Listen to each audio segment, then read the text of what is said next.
Welcome to the Scandinavian Mind podcast, our weekly show about how technology is changing the creative industries. Today on the program, the future of the Nordic fashion designer. We revisit a panel discussion from Transformation Conference in Helsinki a few weeks back, where we talked about the opportunities and challenges for designers in a more fragmented fashion landscape. In this episode, we will hear from Jenny Hytönen, designer, Anna Semi, designer and teacher at the Aalto University in Helsinki, Ervin Latimer, designer and founder of his own brand Latimmier, and Alice Bouleau, principal and head of creative at Sterling International. My name is Konrad Olsson, editor-in-chief and founder of Scandinavian Mind. Alright folks, I was stoked hosting this session at a Transformation Conference in Helsinki earlier this spring.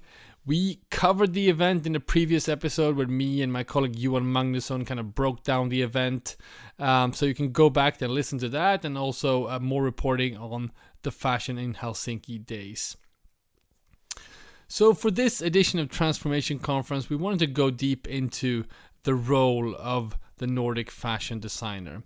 And before I share the main panel, I want to share a short conversation with two contributors to Scandinavian Mind, actually, Evie, Kivi and Maria Ervast, authors of the article Nordic Fashion Needs a New North Star, which we published on ScandinavianMind.com prior to the conference.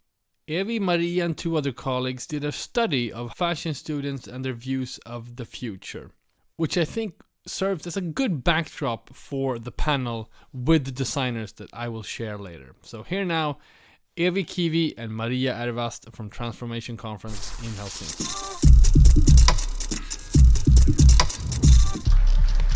Come on guys. What's the origin of this discussion? Why did you start thinking about this? So we are in essence a group of friends and fashion nerds, but also young professionals working at the intersection of design, business and sustainability. And how this project started was actually through sheer confusion about the state of the current Finnish fashion industry. So while we have a ton of crazy talented people coming out of the schools, the industry has been struggling quite a while now. And we figured that something in this equation is not quite adding up. We got curious about this. Also thought that probably there's quite a bit of creative and economic potential being lost.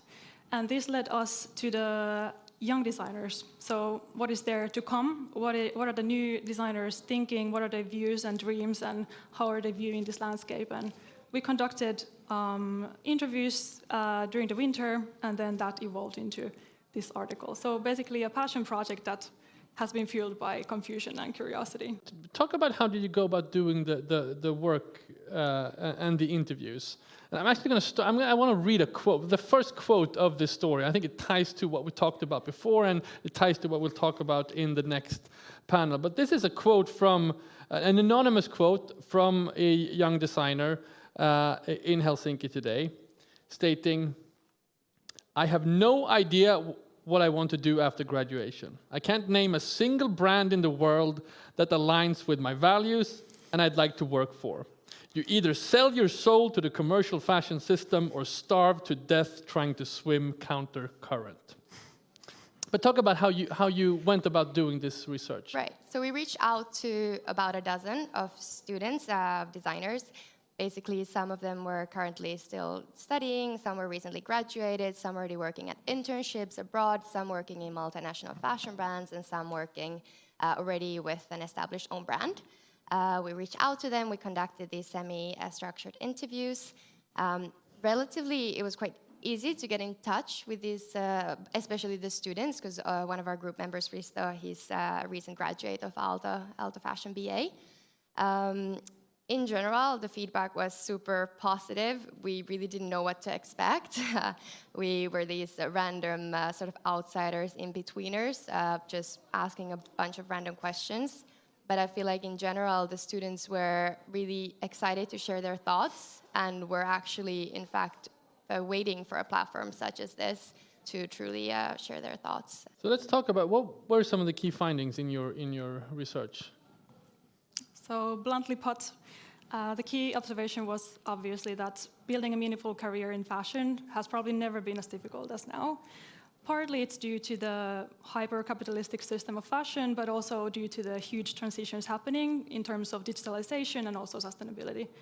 So the conflict between commercial pressures and artistic passions is probably stronger than ever. Many students are feeling very lost with their careers already before graduation. Many of them end up abroad after graduation, but one saddening thing we noticed also was that many of them would like to stay in Finland, work here, and make clothing for the Finns, but the current industry is not allowing that. The atelier brands can't afford to hire, the commercial side doesn't really speak the same language as designers, and then, as Rolf said, starting an own brand is super risky and difficult financially.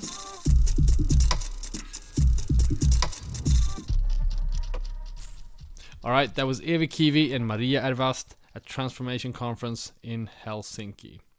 All right, so we care deeply about the role of the designer today in the Nordic fashion landscape, and being on site and talking to the Finnish designers is always very rewarding, but also underscores many of the challenges the designers feels today. I believe Finnish designers are some of the most prolific, forward-thinking, and innovative creatives we have today, but they are also many times struggling with their own fashion landscape, specifically the entrepreneurs that are doing their own brands. This conversation, we will talk about that. We'll also speak to it from kind of an international perspective on the global, or at least European fashion scene, where Alice Bouleau, which is a famous recruiter for fashion brands in Paris and Milan and other places, gives her perspective on how the role of the designer has changed in the recent years. All right, let's get into it. Here now, my conversation with Jenny Hytönen, Anna Semi, Ervin Latimer, and Alice Bouleau. Enjoy.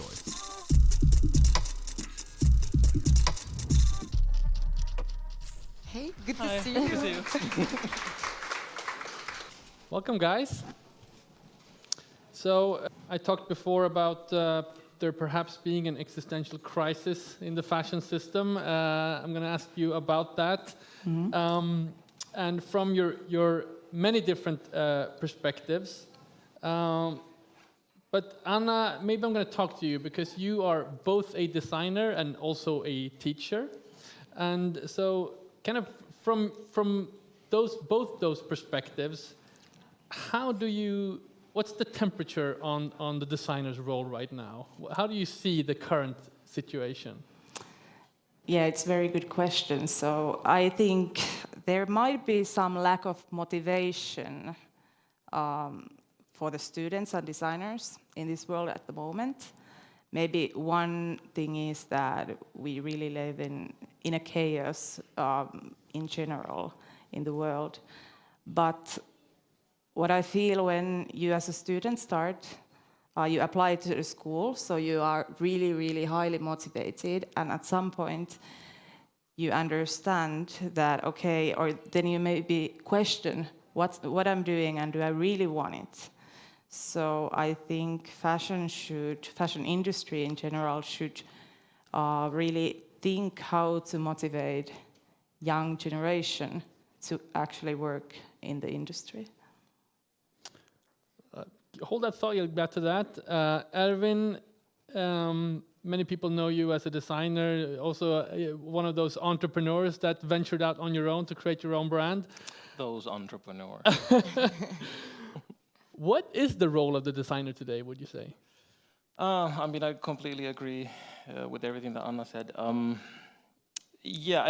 think there is definitely, you can see this pressure of the challenges of the industry, and there's a lot of talk of the sort of if we think of like talks of design and how we talk about problems in any given industry, I think fashion for sure gets a big amount of that talk of sort of issues. And I think even in Finland, people might have an understanding of the problems of fashion, but I don't know if there's the appreciation of fashion design on the same level. I think that's kind of like a background issue over there. And then, we can see phenomena at the moment where maybe if we think of a European heritage house, the position of the creative director, for example, is no longer a designer position. It's a personal, it might be a personal brand position or a position for someone who brings as a person something to that brand. So there are these indications for like what can I do? What am I made for? Can quote there, or Barbie.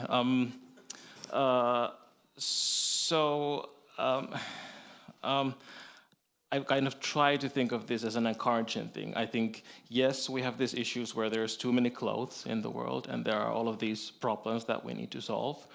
But I don't think that there's too much fashion. I don't think, and by that I really want to be clear, I don't think we are in a problem when there's like an abundance of creativity. I don't think we're in a situation where there's a problem that there's too many good ideas. I don't think that's an issue. And I think for designers, there's a pathway. So there's something to pursue, I think, if we want to try to be a little bit hopeful and not only talk about negative things. I don't know if it's directly answering this question of what's the role of the designer, but maybe talking from these sort of challenges that we face as designers, I think there is a pathway and a need for designers and this whatever we mean with good design, but good design and good ideas. I love that perspective. Jenny, you are perhaps one of the most celebrated Finnish designers right now. How do you see your role as a designer? Has it changed at all in the past few years? Oh, well, I have to say I'm a bit younger designers maybe than my counterparts here. Are you calling me old? No, darling, no. She's calling us old. But I started like working in a house like 2 years ago. So I have to say I didn't learn that much in school because I was so naive that I thought that it's all about creativity. But in the fact, it's mostly about the like strength of your mind, in a sense, because this field is very harsh for a sensible person, So that is something that I struggle a little bit sometimes. Oh, I have follow-up questions to all of you, but I want to bring in Alice. And you are not the designer, but you are someone who interacts with a lot of designers. Maybe you can just introduce your role a little bit so people understand. But I would also like to have your take, like 2024 May. Where are we in the terms of what is the designer's role right now? Yeah, so to introduce myself quickly, I work at Sterling. It's a recruitment firm. I mean, what we call headhunter, obviously, specialized in fashion and luxury. And I manage all the creative posts, all the creative recruitments. Mostly half of the projects are creative director for those houses we're talking about, and the other half for more like head designer, head of image, etc. There was a lot of evolution. I like a lot of things you said, that obviously they're looking today for personalities, but also for a set of skills that is far from only creativity. And sometimes the creative director today is almost like another CEO in the sense that they should also know merchandising, they should understand business, they should understand their customer, the experience, bring a community, which is... So we're putting them in that space where they don't normally have the training for all of this. And then I also agree with Jenny on the fact that in school, you're very focused on creativity. And then when you enter that business, whether you create your brand, and it doesn't take only creativity, it takes business savviness. And when you want to work as a designer, it takes much more than creativity. It takes a set of skills, hard skills that you learn in school, but also how to behave in a work environment. And, well, you're going to realize that even if you were top of your class, you're going to be an assistant designer working only on sleeves, maybe, of shirts, and that's it. So your raw creativity may actually be playing against you when you're applying for some of those jobs, because people will see you as this super conceptual designer who may not be able to work within a team. So it's complicated, obviously, and this is why I try to work with a lot of schools to be able to give a bit of feedback on what is actually needed today. So you're saying many young designers coming into the industry, maybe the European industry, they're more kind of spokes in a larger wheel, let's say, maybe in the beginning of their careers. Well, I mean, they're pushed to be able to differentiate themselves with amazing collections, but then again, they are not always ready to face that the work environment of being a designer and the task that they will have to do is pretty different from creating your own collection in school. And that can be the tricky part. And then this is when I meet with a lot of these students in their final year of master's sometimes. And they tell me that after school, they are looking for the job of assistant creative director. And I'm like, what do you mean? What, like to make coffees or photocopies? And they're like, no, you know, to be like their right hand and share ideas. And I was like, oh, honey, this is going to take a lot of time. It's like, so you're going to be an intern, then an assistant, then a junior, then a senior. And like, maybe eventually in 20 years, you're going to be a head designer and be the right hand of a creative director. But these things obviously are so important to also share with the students to be prepared for that, path. Anna, I want to get back to something you told me the other day, that maybe we do need to view the output differently. Maybe we do need to view the role of the designer, let's say, a little bit differently. I know you have experimented with different types of expressing, let's say, your creativity and how to interact with different types of other brands and designers. How do you think about this? Yeah, well, first of all, I want to go back a bit to what you said, and I've been also working at Rick Owens, where it was 5% about design and 95% about executing everything and trying to get the speed and running there around. But one really important lesson during that time, what I spent there, was to understand the bigger picture of the industry, the structure of the company, and how everything is basically running. Then I came back in Finland, and I started to collaborate with PhD candidate Noora Jau, who have been working with this innovative material called structural color, together with scientist Konrad. And with that, we started one project, bringing this wood material in context of fashion. And me as a fashion designer, with my background working on the industry, was kind of bringing something else more, what they didn't think beforehand. And we started as a collaboration. It was very, very like straightforward structural color studio, ex-Anna Semi. But now, after 3 years, I'm less or more inside the studio, and now we basically do creative direction together with Noora Jau. And we came up lately with this new concept of shimmering wood crystals, and this will be something which will go in real life, and we are working very hard with that. So not taking the straightforward fashion path as working first as an intern, then assistant, junior, senior. It was going there, okay, I get it. I take all the knowledge, I come back, and then I look a bit other point of views, like is there interest, in this case it was interesting, innovative material. But I see this view can be used for many other things too. So how would maybe I can give this example of LVMH. It's Louis Vuitton, Moet Hennessy, so it's clothes, accessories, champagne, and whiskey. So there is quite many things inside already, and for the future we can think how to use fashion designers to bringing some value for the product. But you're saying fashion designers should engage with other types of product categories? Yeah. Interesting. Jenny, maybe you are operating in Paris right now. Maybe you can tell a little bit about your story of late, and what is your experience in Paris right now? How do you describe the kind of landscape and attitude? Well, it's nice. I have been enjoying my time in Paris. So I started a few years back as a knitwear designer at Olivier Tescans. And after that, I won the EF Festival. And that kind of like rolled the dice in many ways. So I got all of like different collaborations that I've been working during the past year. And right now I'm working for YSL. And yeah.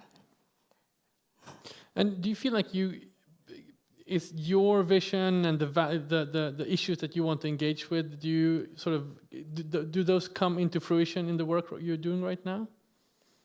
Well, I am the kind of designer right now who deals in a very small task.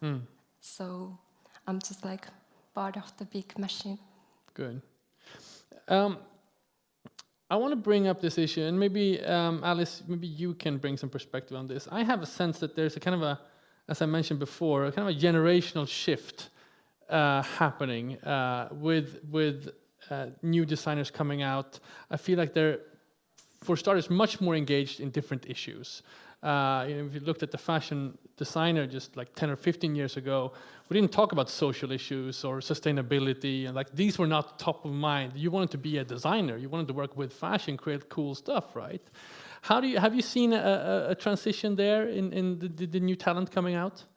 Absolutely. Absolutely, and I think that's actually also kind of an issue in the terms of expectations we have for young designers who are creating their brands today. Is that whereas in the past it was all about raw creativity and of course a bit of business sense, today we have such high expectations for those kids coming out of schools, and they need to think sustainability, they need to think what is the storytelling, what is their social message, what is their engagement, and they have to be super politic in a way very early on, which is tricky when the expectations were much lower in the past. So in a way, I feel that who are we when I see sometimes some teacher who are even older than me and telling them, did you think enough about, your sustainable fabric? And I get it, because for this industry, the future should be more sustainable, but we're holding them to a standard that, my generation, other generations before, never had to actually care about. So it's a little bit unfair. But then there is definitely this generation that doesn't want to compromise on a lot of things. And I really admire that, because I feel I'm Gen Y, so I'm a millennial. My generation were the kind of people thinking, when we will get in a power position, eventually we will change the world. And well, we're still here. We're definitely not president, and we're not yet in that superpower position. But then we see this generation, Gen Z, coming in, and they're like, I don't care that it's LVMH or whatever, if, I don't have a work-life balance, if it's a toxic environment, if it's actually really a crap product that we're doing, I don't want to be a part of that system. But the problem today is that by doing that, we're actually missing on a lot of great talents, because, well, they don't want to be a part in that system, but today that system is not really opening the door for people who want to change it for the better. Because you either have to, again, create your brand, and to do that, you need, obviously, financing, aside from good ideas, and that's difficult to have, because the people in power with the finance are not necessarily going to help you to do better than they were doing. And then if you're joining as a designer to be able to, well, do the strategy of getting to the power, it may take a little bit of time. So what could or should these kind of major brands do to attract this talent more? Do you think they should change? Do you think they should change the practices? So I think they are trying. Sometimes they're setting nice goals for 2030 and 2035. I completely agree. Yeah. I'm like, sometimes in a sincere way, sort of. Sometimes in a more like, facade kind of way.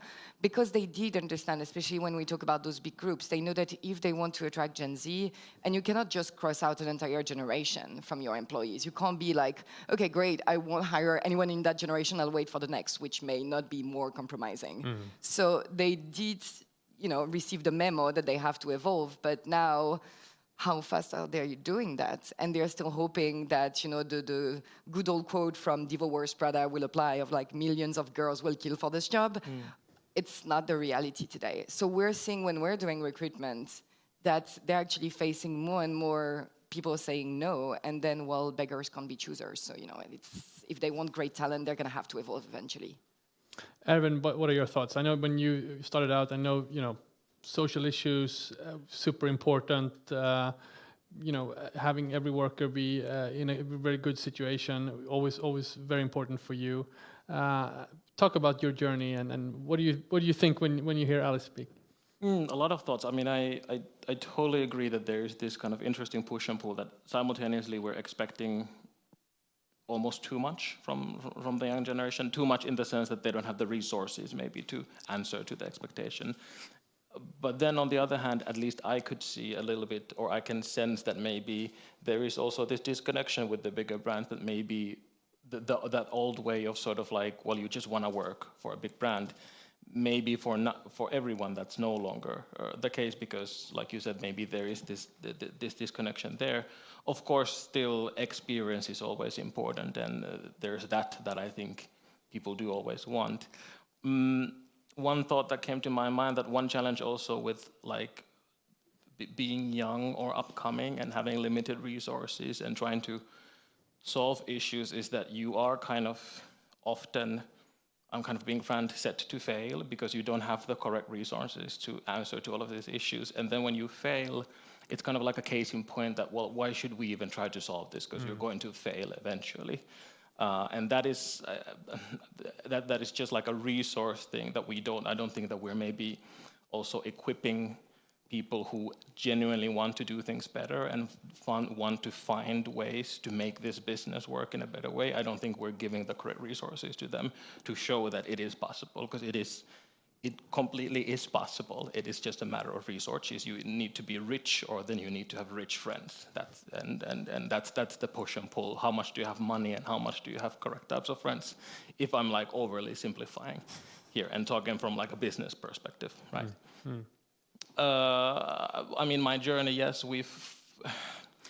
this is also like another thing I feel often I'm being asked, and even in like Finnish media, I'm kind of invited to come to talk in this sort of like an activist perspective, that, oh, you're taking a stance and you've made this crazy decision to think about social sustainability. Wow. But maybe I'm kind of personally getting a bit exhausted with that framing, because I'm still, I'm first and foremost a designer, and all of those issues that I'm trying to tackle, that's like an overlapping sort of thing that's kind of cutting through everything that I'm doing creatively. So maybe I'm just wondering that should we also learn to talk about creativity and design work in a way where those sort of better practices are implemented in there and not as like separate things, if you understand what I mean, that you separately talk about better practices and then the design craft, because it's completely possible to kind of combine those and talk about them at the same time, if that makes sense. No, sure. Anna, when you speak to your students, what do you advise them to do next, and how do you guide them in their next step? Well, usually it's like they have 100 TVs on, and I tell them like, let's close first 99, start with something. But I think the main thing now is to support students because of this world in general. So to keep them motivated, however the industry, there is reality existing. But I think students know it already really well. But we have to plant the seed somewhere and nurture that land, because that's the only way. If we put the seed some very right place, people will find there, and you find your own space in this industry. So after school, when students go to Paris or Italy or wherever, the main thing is to stay loyal to yourself. Understand what's your task in this industry to do. Got it. Alice, when you are out, headhunting, as you say, scouting, I'm sure that's partly why you're here in Helsinki now these days. What are you looking for? Well, it really depends. I mean, we always say recruitment is kind of a marriage. I mean, first, it's obviously a big relationship in anybody's life, whatever your job is. So it's always about the fit first and foremost. So it's never about being, the best at your job, whatever your job is, but it's how you're going to fit with certain criterion for this job in terms, of course, of skill sets or, you know, all the technical skills, in terms of creativity, if we talk about designer. So, you know, it's like, would you see someone coming from Balmain to work at the Row? You know, you're like, well, probably not. So there is obviously the aesthetic and creative fit. But then there is a lot of, you know, that fit in value and in culture that's going to be very important to make it a success. If you look at the biggest success in brands today, a lot of them had to do with this partnership, with this trust between a CEO and a creative director, the right team behind it, because that's what I keep telling clients every day when they want a big, fancy, glossy creative director but don't want to invest in the team behind it. I say, you know, it's like hiring the best orchestra guide in the business, but then you have no budget for instruments or musicians. You're probably not going to hear any music. So that's always, you know, a kind of a team effort. And this is what we look for today, is that people that are going to be able to fit somewhere in that team in a positive ecosystem. And for me, it's about talent, obviously, and it's about kindness. One of the reasons I decided to take this job is to see people who are curious and generous and kind toward others. May not be the rule for every recruiter, but at least for me, it's a very important thing if we actually want to see some change in those companies. So that's that.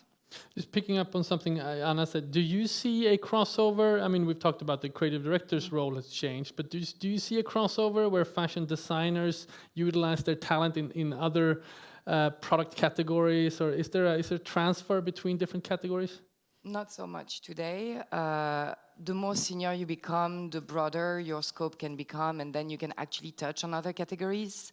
That's for very big brands. If you work for smaller brands, obviously, it's smaller teams, meaning all hands on deck. So everybody has a bit more of a voice, which is what I advise students sometimes when they get out of school and they're not yet sure of what specific category they want to work on. It's good to be able to work for smaller companies where they can actually see and practice on different things and see what they actually prefer to focus on moving forward.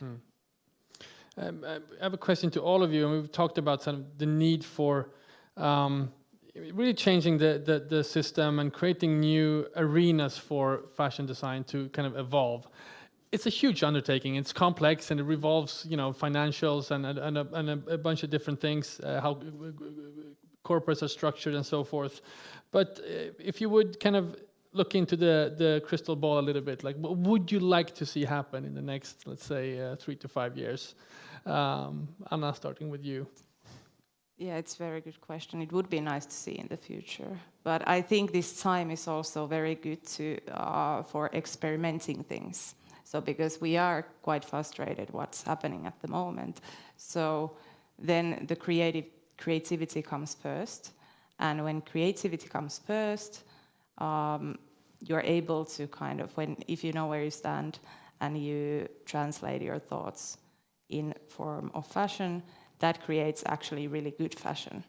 And then there is this possibility that maybe we turn some wheel in the way or the other, and we might create some new systems or new image of what's going on. Jenny, what would you like to see happen in the next few years, for yourself or for the design role as a whole? I think always, like, my own aspect is to bring some humanity back in this business. That's all. It's not an easy ask, but it's a good one. Yeah. It's an important one. Yeah. Alice, do you see your role changing at all with the next few years, or?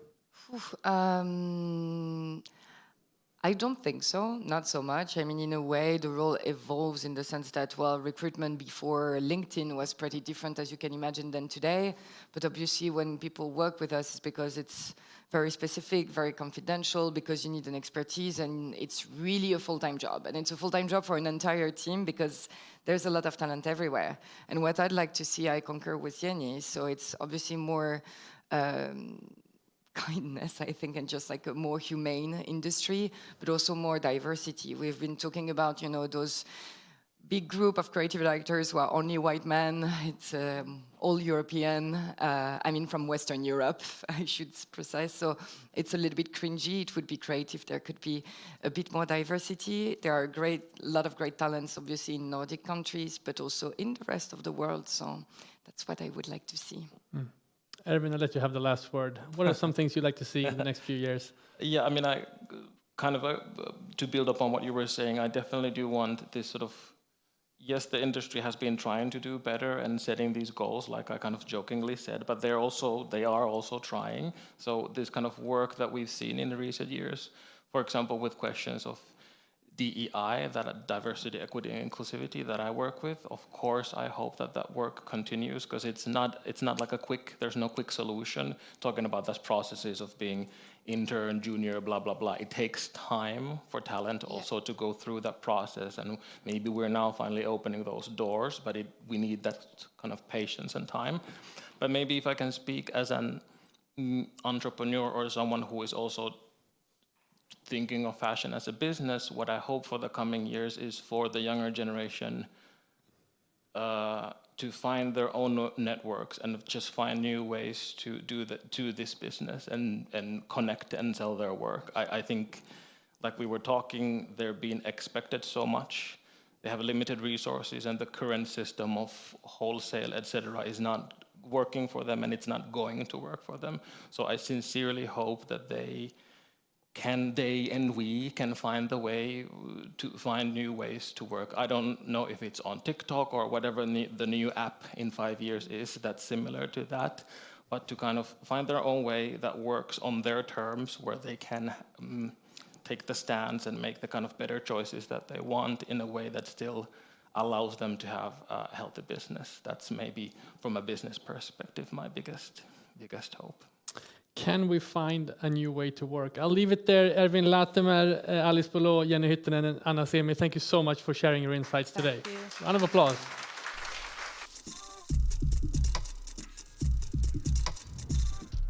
All right, that was my conversation with Jenny Hytönen, Anna Semi, Ervin Latimer, and Alice Bouleau at the Transformation Conference in Helsinki earlier this spring. As mentioned before, we are now looking forward to our events in Copenhagen and Stockholm in August. We just published a save the date on scandinavianmind.com, and we will continue update the list of speakers and topics, and as the schedule progresses, we will update that as well. If you want to participate, don't hesitate to reach out. If you want to collaborate or partner up with the event, there's room to do that still. Alright, as the summer draws to a close, I'm really happy sharing these conversations with you guys, and I hope to see you in Stockholm or Copenhagen at Transformation Conference in August. Until next time, goodbye.